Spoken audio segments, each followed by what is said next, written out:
Kibarua kinene riu kiria kigumeire kocha wa timu ya Harambee Stars Jacob Ghost Mulee gia gucagura athaki mbere ya mbitika ya Kenya na Comoros tariki 11 mweri twerekeire. Mbitika iria ni ya gwetha tigiti wa guthaka mbitika cia AFCON.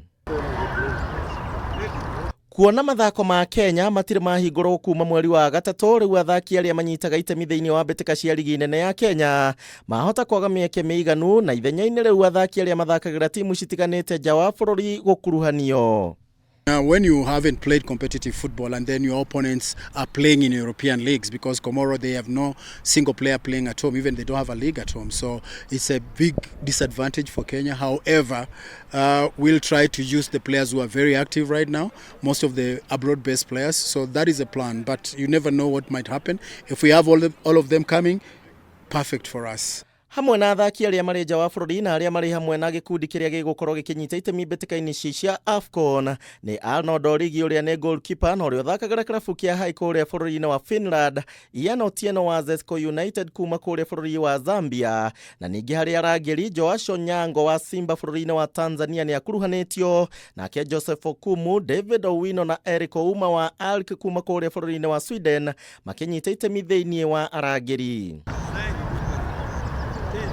Athaki angi aria makuruhanitio ni athaki a karaiga gatagati matongoretio ni Victor Wanyama kuma kuria Canada, Ismail Gonzalez orodumwe na Joanna Omondi.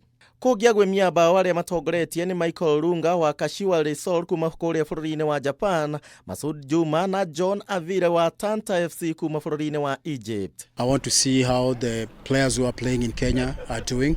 I've been watching them in the leagues, playing continental matches, so it's exciting to have the players come in and our first session looking at who is where. Ghost Mulee ari na mwihoko wa gucokia imwana ici mbitika-ini cia AFCON kwa rita ringi, riri na wanyiti itemi moretie ministry kwitikira kuhingura mathako guku bururi-ini. Of course, we know they've not had a season going since March. They've not played competitive apart from the game against Zambia. So again, we come and see.